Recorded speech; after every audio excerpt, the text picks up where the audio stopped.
자, 일단 녹화 시작합니다. 유튜브용으로 녹화 한번 다시 시작하고, 첫 번째 경기부터 가겠습니다. 지금 이제 캔자스 시티랑 이 미네소타가 메뉴에 있는데, 볼티모어랑 보스턴부터 먼저 해보면 더블헤더입니다. 일단 1차전 경기 두빈이랑 애플린 나오는 경기인데, 이 경기 같은 경우에는 간략하게 조금 좀 유튜브에서 이제 프리뷰 길게 하시는 거 안 좋으셔가지고 30분, 20분 만에 끊어줘서 감사합니다 이런 말씀도 하셔서 더 긴 프리뷰를 원하시는 분들은 숲 방송국 제 유튜브 채널 설명란에 보면은 링크 하나 있습니다. 거기에 숲 방송국 링크로 오시면 제 풀 방송 보실 수 있으니까 더 세세한 프리뷰 들으실 수 있습니다. 좀 빨리 끊어달라는 요청이 많으셔서 빨리 끊어보겠습니다.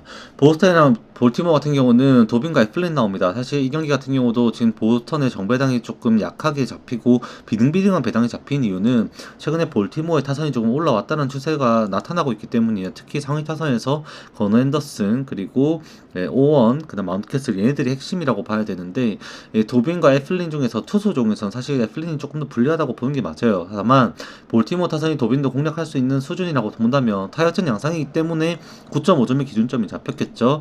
하지만 이 경기가 보스턴의 약정 배당 양상으로 잡히게 된 이유를 찾는다면 결국에 두 팀의 불펜의 차이가 있다라고 봐야 되는 경기입니다. 어제 경기에서 최근에 가장 부진했었던 이 윌슨이 나와가지고 잘해줘서 승리 투수가 됐는데 이레나 저레나 일단 멀티닝 던져서 오늘 못 나오는 경기고 이 나머지 불펜들이 나와가지고 막아주는 상황은 오히려 보스턴의 최근 추세로 본다면은 보스턴 불펜이 조금 더 신뢰를 받을 수 있는 상황이라고는 볼 수는 있는 경기다라고 정리를 하게 됩니다. 자, 그 다음은 미네소타랑 캔자스시티입니다. 매튜스 대 마카인데 매튜스는 이번 시즌에 마이너리그에서 9경기 나와가지고 7경기가 9경기 나와서 1점대 ERA로 굉장히 잘해줘서 콜업을 만들어냈었고 지난 경기에서 미러키전에 나와가지고 그 기량을 못 보여주고 볼질하다 쳐맞고 조기강판 당하고 말았었습니다.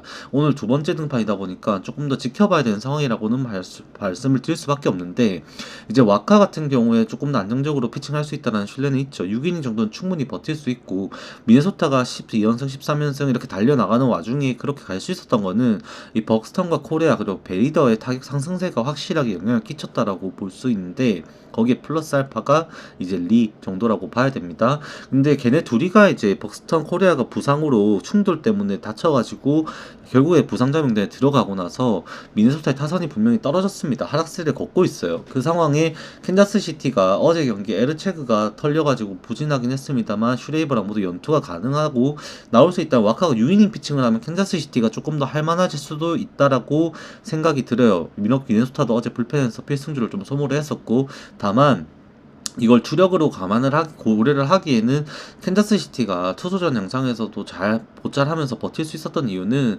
다니엘 린치가 불펜에서 또 잘 버텨줬었고 뎁스를 좀 넓혀놔줬었기 때문이라고 봐야 되는데 캔자스 시티가 다니엘 린치를 결국에 선발로 이 땜빵 메우려고 루고랑 레건스 땜빵을 메우려고 린치를 선발로 보내버렸고 그 공백 때문에 불펜 뎁스가 얕아지는 것은 이 캔자스 시티 입장에서도 원정 경기를 치르면서 미네소타의 홈런에 만약에 기세를 리드하지 못했을 때 이 경기는 후반전에 난전이 될 수 있다라고도 좀 생각을 하셔야 됩니다. 이래나 저래나 미네소타의 불펜은 연투를 하는 상황은 아쉽긴 하지만서도 구위 자체에서는 확실히 뛰어나다라고 봐야 되기 때문이죠. 그래서 요거는 의외로 매튜스만 병신짓을 안 하면은 좀 투수전 양상으로 갈 가능성도 있다라고도 봐야 되는데 그래도 요거 미네소타가 정배당을 받은 것만큼의 메리트는 전혀 없는 경기다라고 일단은 말씀을 드립니다. 그 다음에 세인트루이스랑 애리조나입니다. 리브레토어랑 켈리인데 이것도 리브레토어가 지표상으로 보면은 애리조나의 타선이 요거를 공략을 좀 해줘야 돼요.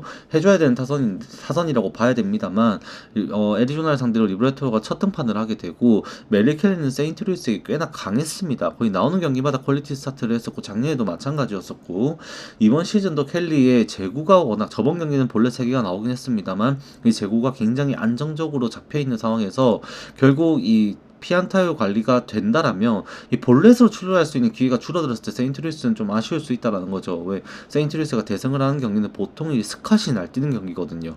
이 스캇이 치고 나가거나 볼넷으로 나갔을 때 얘가 도루를 하고 발로 뛰어가지고 만든 득점권에서 상위 타선을 연결되어서 그게 해결이 되고 득점을 하는 과정이 반복이 되는 상황이 많은데, 만약에 켈리를 상대로 그렇게 공략이 못하게 되고 볼넷으로 나가는 요행조차 바랄 수 없게 된다면 그 시너지가 많이 줄어들 수 있는 경기가 될 것이다라고 봐야 됩니다. 다만 이 경기가 이제 세인트루이스가 약정 배당을 받는 상황이 오게 된 거는 결국에 약한 애리조나의 불펜 때문이다라고 좀 생각을 해야 됩니다. 이 셸비 밀러를 제외하고는 애리조나의 불펜이 너무 불안하고 세인트루이스의 홈타율은 여전히 리그 1위를 기록하고 있다 보니까 메리 켈리가 실점을 떠나서 피안타가 늘어나면 투구수 관리가 잘 안 되게 되고 6이닝 혹은 그 이하로 던지게 되었을 때 애리조나에게 불안한 이닝이 더 길어지면서 후반에 세인트루이스가 기세를 잡게 될 가능성이 조금 더 높다라고 보기 때문에 여기에 약간 약정배당을 세인트루이스 쪽으로 주지 않았나라고 생각을 하게 됩니다. 그리고 워싱턴이랑 샌프란시스코는 제이커빈 해리슨인데, 해리슨은 지금 이번 경기 벌랜드의 부상으로 인해서 대체 선발로서 나오게 되는 경기가 되었습니다. 이제 제이커빈의 커브는 어제 나왔던 루프만큼이나 뛰어난 공을 던지고 있고 공이라 봐야 되고, 오늘 경기도 지금 최근 추세처럼 퀄리티 스타트 기대는 충분히 되는 선수입니다. 그리고 해리슨이 문제인데, 워싱턴이 최근에 좌투 상대로 좋은 성적을 거뒀던 투수가 로돌로 말고는 사실 없는 상황이에요. 그때 신시내티 원정에서 정말 개털었던 기억은 있습니다만, 최근에 워싱턴의 방망이가 분명히 좋아진 것도 많은데 해리슨이 9위 정도면은 워싱턴이 고전할 수밖에 없다라고 생각을 합니다. 일단은 97, 8마일까지 나오는 빠른 공을 던지고 이 슬러브를 던지는데, 이 슬러브에 워싱턴의 타자들이 낯설 수밖에 없지 않나라고 생각을 하게 돼요. 그러면은 이 좌타자들이 특히 어렵죠. 해리슨 좌투수고 이 슬러브는 이 몸쪽에서 바깥쪽으로 휘어나가기 때문에 그 공의 헛스윙 방망이가 좀 많이 돌아갈 수 있다라고 생각을 하게 되는 그런 경기입니다. 그렇게 되면은 세인트루이스도 어차피 해리슨은 긴 이닝을 던지지는 못할 거예요. 이번 시즌 5경기가 6경기 불펜으로만 나왔고 선발로는 첫 경기 등판하게 되는 거라서 투구수를 지금 한개 투구수를 잡은 게 한 69 정도로 잡았다고 말은 나오고 있습니다. 그렇기 때문에 세인트루이스가 또 어제 나왔던 필승조들을 포함해서 이 불펜을 조금 까발라 제껴버리면 워싱턴 입장에서도 계속해서 바뀌는 불펜에 고전할 가능성이 있다라고 볼 수밖에 없습니다. 그러면 어쩌면 이 경기는 득점 양상이 이렇게 많이 나오지는 않겠다라는 생각을 할 수밖에 없는 그런 상황이라고 보여집니다. 자, 그 다음에 피츠버그랑 미러키인데 요거는 저는 오늘은 좀 포기 상태입니다. 사실은 피츠버그가 제가 어제도 주력으로 이 경기를 다루면서도 당장 피츠버그의 타선이 그 전경기까지만 하더라도 26경기 연속으로 4득점 이하의 경기를 해왔다라고 지금 지표가 나오고 있었어요. 그런데 그게 어제 경기 심지어 폴 스킨스 나오고 프레디 페랄타 나온 경기에서 그 기록이 깨져버렸고, 그저께 경기 그리고 어제 그렇게 분위기가 계속 타격이 되는 쪽으로 흘러가고 있습니다. 미치 켈러마저도 이제는 믿을 수가 없는 상황이고, 반갑습니다. 그리고 프리스터도 지금 피츠버그에게 믿을 수는 없어요. IKF가 올라오고 오닐 크루즈가 그렇게 쳐버리면은 좌투수가 나오지 않고서는 피츠버그 상대로 타격을 미러키가 통제할 거라고 보기가 어려워지는 것 같거든요. 그렇기 때문에 요거는 저는 오늘은 조금 분석을 살짝 포기하다시피 했습니다. 다만 어제 경기 어차피 연장승부 가는 과정에서 유리배가 털리는 불상사가 나온 거고, 유리배가 사실 털리면 안 되거든요. 그 정도 구이면은. 근데 그게 불상사였을 뿐이지 뎁스적으로 보더라도 오늘 피츠버그 입장에서는 홀더맨을 비춰야 되는 것이 강제되는 상황에서 홀더맨 이번 시즌 너무 못해주고 있고 이렇게 최근 타선이라면 공략을 해야 된다라고 생각을 할 수밖에 없다 보니까 오히려 이거는 오늘 피츠버그가 정배당을 받았는데 미러키 쪽으로 좀 생각을 더 하게 되는 경기이기도 하다라고 좀 말씀을 드리게 됩니다. 그 다음에 신시내티랑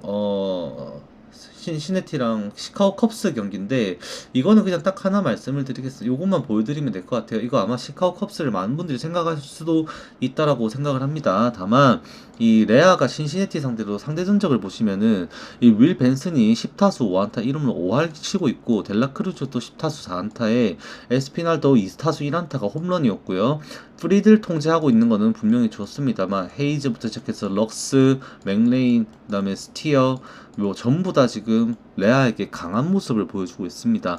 이런 부분이 오늘 경기에서 변수가 되어서 어제 경기 타격전 양상으로 살짝 들어갔던 경기 분위기가 오늘 신시내티도 바람을 좀 일으켜버리면은 컵스가 이 레아를 꺼내고 아포트가 그래도 3경기 1.80 이하를 버티고 있는 와중에 또 컵스가 선발 싸움에서 밀려버리면 불펜에서 추격할 수 있겠다라는 희망은 어제 경기를 통해서 분명히 볼 수밖에 없었지만 결국 경기가 원하시는 만큼 초반부터 컵스가 분위기를 잡고 가는 양상으로 흘러가지는 않을 가능성이 좀 있다라고 저는 말씀드릴 수밖에 없는 그런 경기입니다. 그 다음은 이제 휴스턴이랑 시애틀 경기인데 이 멤버십 영상 아마 그 썸네일 올라간 것도 보신 분들은 있으시겠습니다만 요거 오늘 멤버십 영상을 달았던 경기입니다. 달았던 경기인데 하나만 말씀드리면 휴스턴이 이 경기는 브라이언 우를 상대로 의외로 좀 선전할 가능성도 있다라고도 생각을 합니다. 물론 지금 발데즈가 통산 성적으로 보면 플랑코가 발데즈에게 22타수 11안타로 굉장히 강해요. 근데 그런 플랑코가 지금 이번 시즌에 특히 5월달에 갑자기 부진하면서 최근에 5월 타율이 2할이 채 안 됩니다. 너무 부진하고 있어요. 그런 와중에 시즌 경기와 추세조차도 좌투수가 나오는 경기에서는 플랑코가 출전을 안 해요. 그만큼 이제 그 강세마저도 좀 꺾일 수 있는 상황에서 휴스턴의 타격이 터지고 있고 제가 세부적인 거는 더 말씀을 안 드리겠습니다. 더 궁금하신 분들은 숲 다시 보기 방송국 다시 보기를 한번 참조해 주세요. 제 방송국 설명란 그 채널 유튜브 채널 설명란에 방송국 링크 있으니까 누르셔 가시면은 다시 보기 나오는데 거기에 보시면은 제가 상세하게 또 한번 설명해 놨습니다. 참고하시면 됩니다. 그 다음에 애틀랜타랑 샌디에고인데 홈즈 대 마이클 킹이 나옵니다. 이 경기도 지금 샌디에고가 정배당을 받았는데 정배당을 장담할 수가 없는 경기입니다. 이게 이제 킹 같은 경우도 이미 애틀랜타를 상대로 시즌 첫 등판을 했을 때 개털리면서 시작을 했던 지표가 분명히 있고요.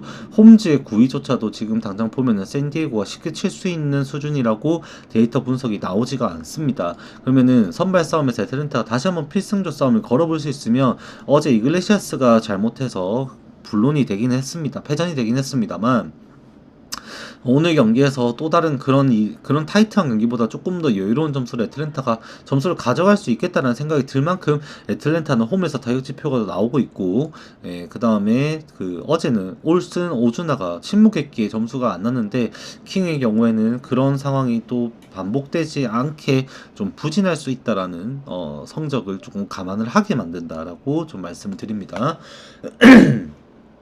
그 다음 텍사스랑 화이트삭스 이거는 건드리지 마세요. 그냥 어제 텍사스 경기 보신 분들 아시겠지만 텍사스는 당장 진짜로 시거 돌아오기 전까지 뭐가 안 됩니다.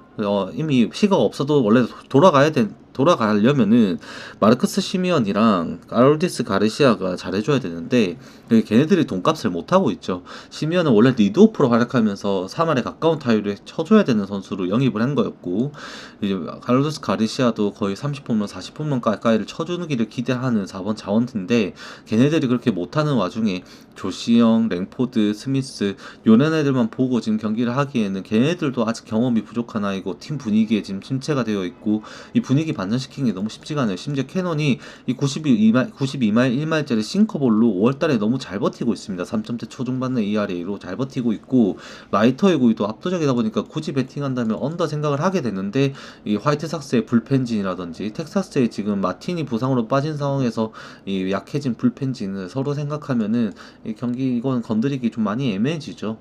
이게 라이터 나오고 캐논도 지금 잘하고 있고 지금 타격에도 두 팀 서로 안 되는데도 기준점이 8.5점이 잡히는 거는 그 불펜에서의 이유가 분명히 있다라고는 생각을 하셔야 됩니다. 그 다음에 콜로라도 양키스 경기는 배팅하지 마세요. 오늘 태풍 천둥 번개를 동반한 비가 온다라고 예보가 되어 있습니다. 확률은 50% 이상입니다. 로토와이어 기준으로 63%, 62% 수준이고 웨더스닷컴 다 기준으로는 50%가 일단 넘어가요. 경기 딱 시작할 때 시간대쯤에 그게 시작이 비가 오기 때문에 차후 변경될 수 있습니다만 밤까지 비가 예보가 되어 있는 상황에서 이래나 저래나 경기 중에는 비가 옵니다. 시작을 해도 중간에 비가 올 거고 그런 변수 투수까지 생각을 감안하고 구매하기에는 가치가 배당이 너무 떨어지기 때문에 굳이 베팅 안 하시는 거 원장드립니다. 그 다음에 템파베이랑 토론토는 바하즈랑 베리오스 나오는데, 베리오스도 템파베이한테 개 털리면서 퀄리티 스타트 했었죠. 6이닝 동안 8피안타 2볼넷 10출루 경기를 하면서도 디트로이트에게 한번 저번 경기는 잘로 파티로 운 좋게 하기도 했었고, 템파베이에게는 오히려 좀 털리는 경기를 하기도 했었습니다. 바즈도 사실 마찬가지죠. 토론토 상대로 5이닝을 못 채우고 내려가기도 했었는데, 그렇다 보니까 이 경기 기준점이 9.5점까지 올라가게 되었어요. 실제로 그때 토론토가 경기를 했을 때도 필승조 털어가지고 경기를 연장전까지 끌고 가는 상황을 만들기도 했었죠. 7대7까지 따라잡았었나 그랬었는데, 9회 그 필승조 페어뱅크스랑 그 다음에 우세타, 몽고메리 이런 애들 털고 경기를 만들어냈던 이력도 있고, 이 어제 경기에서는 그렇지는 못했었지만 오늘 경기는 조금 더 타협전 양상으로 더 흘러갈 가능성이 높아지지 않을까라는 생각을 하게 만드는 경기이기도 합니다. 서로 투수들의 기량을 따지고 보면. 그 다음에 요거는 선발 투수 모르기 때문에 넘어갑니다. 그 다음에 다저스랑 매츠인데, 이 피터슨이랑 곤솔린입니다. 이 경기도 매츠가 또 정배당을 받았어요. 근데 이거는 결국 곤솔린의 재고불안 문제라든지, 피터슨의 이번 시즌의 안정적인 피칭 내용이라든지, 좌투수라는 점, 이런 것 때문에 다저스가 살짝 역배당을 받았다고 보여지는데, 실제로 다저스가 지금 이 경기는 할만할 수도 있어요. 어차피 어제 경기 불펜에서 서로 연장 승부까지 가면서 올인을 때렸고 선발 투수 못 버텨주는 경기를 하다 보면서 불펜 소모가 굉장히 심한 경기를 서로가 있었고요. 오늘 선발의 의미가 중요하다 보니까 다 매치가 정배당을 받았다고 볼 수는 있는데, 다저스가 실제 좌투수 상대로 약하다고 볼 수는 없어요. 선수 개개인으로 따지고 보면은 프레디 프리먼도 충분히 치고 있고요. 윌 스미스랑 그 다음에 테오스카이 랜더스는 오히려 좌투수에게 굉장히 강한 모습을 보여주고 있습니다. 그런데 얘네들이 어제 경기에서 중심 타선에서 해줬던 부분이 굉장히 컸죠. 매치 입장에서는 알론소가 아직까지 여전히 감을 잡지 못하고 있는 상황에서 중심 타선의 가치의 차이가 나타나는 상황에서 어차피 두 팀 다 선발 투수 의존도 있는 상황에 제가 볼 때 피터슨도 길게는 못 던질 것 같고, 불펜에서 싸움이 걸리게 되면은 타격이 살아있는 다저스 쪽이 조금 더 해볼만한 싸움이 될 수도 있다라고도 생각이 들 정도입니다. 이 경기는. 그 다음에 필라델피아랑 애틀레틱스인데, 요거 같은 경우에는 산체스의 스프링스, 원래 스프링스가 어제 경기였는데 하루 미뤄졌습니다. 그리고 오늘 좌투 대결이 되는데, 저는 이거를 사실 장담할 수는 없어요. 이미 커버스 구매율에서는 1위가 이 경기는 아니에요. 나중에 요 경기가 커버스 구매율 1위인데, 이 오늘 경기에서 필라델피아가 구매율은 78%로 여전히 높은 상황이긴 합니다. 기준점이 근데 9.5점이 잡혔죠. 이 말은 결국 지금 필라델피아의 최근에 쿠어스필드 3차전부터 시작해서 지난 경기까지 타선이 그렇게 안 터지기 시작한 걸 보면은 이거 애틀레틱스가 친다고 보고 있는 경기거든요. 이 필라델피아의 정배당으로 구매하기에는 필라델피아의 불펜진도 사실은 지금 당장에 알바라도 빠지면서 그렇게 믿을만한 선수들이 빵빵하다고 볼 수도 없는 상황이고, 이미 타격전 양상으로 보고 있는 추세라면은 이 경기는 필라델피아 정배당 구매할 수는 없다라고 좀 생각을 합니다. 그리고 LA 인저스랑 마이애미 경기인데, 이건 아마 많은 분들이 또 이미 커버스 구매율 86% 1위를 구매가 되고 있고, 많은 분들이 오늘 이거 LA 인저스 타격을 보고 갈 거라고 마음 먹었을 거라고 생각도 듭니다. 근데 마이애미가 오히려 실질적으로 어제 경기 안타 생산은 훨씬 많이 되었었고요. LA 인저스가 지금 홈런 당장의 추세로 최근 2주 동안 1위를 기록하고 있는데, 워드랑 이제 그 샤뉴엘, 그 다음에 네토, 이 세 명에서 진짜 날아다니고 있습니다. 말도 안 되는 수준의 타격을 하고 있는데, 오늘도 칸트릴 공 칠 수 있다라고 생각을 합니다. 하지만 이제 소리아노가 버티는 수준보다는 칸트릴 좀 더 못할 수는 있습니다만, 만약에 그런 안타 타격 생산 능력을 또 보여줄 수만 있고 소리아노의 볼질이 나오기 시작하면은, 소리아노의 이닝이 줄어들었을 때는 불펜 싸움에서는 마이애미가 굉장히 단단해요. 그러면 또 기쿠치가 어제 경기 프리뷰를 이제 라이브로 하면서도 말씀드렸었는데, 기쿠치가 어제는 승리 투수가 되긴 했습니다만 계속 승리 투수가 되지 못했던 게, 좋은 피칭 속에서도 결국 불펜의 방어가 개원더 게임 불펜 싸움에서 오버로 만들어버리고, 그런 양상에서 불펜의 이 실점 수준은 용인할 수 없는 수준만큼 굉장히 많이 나왔었습니다. 오늘 경기도 사실 그런 결이 된다라고 보는 게 맞는 것 같아요. 그래서 마냥 LA 인저스가 이기겠다라고 장담할 수는 없다. 이게 그러려면은 또 걔네들이 홈런을 쳐줘야 돼요. 아까 말씀드렸던 네트, 워드, 쉐뉴엘 얘네들이 계속 또 홈런을 쳐줘야 된다는 전제 조건이 붙어버린다 보니까 이 스플리터를 던지는 퀀트릴에게는 어떻게 보면은 땅볼이 더 익숙하죠. 그렇다 보니 저는 의외로 조금 더 LA 인저스가 고전하지 않을까라는 생각도 드는 경기이긴 합니다. 불펜 싸움에서 변수가 많이 생기는 경기일 것이다라고 좀 생각을 합니다. 자, 이렇게 하면 오늘 경기 프리뷰 전체 마치게 될 거고요. 제가 멤버십은 최근에 좀 연패를 타가지고 아쉬운 부분이 있습니다만 더욱더 열심히 하려고 도망 안 치고 그거 부진 깨트리려고 더 열심히 분석해서 또 준비를 해서 방송을 했습니다. 다들 잘 참고하시고 건승하시고 내일은 또 분위기 좋게 연패 끊고 다시 얼굴 뵐 수 있으면은 좋을 것 같습니다. 오늘 녹화는 여기까지 하도록 하겠습니다. 건승입니다.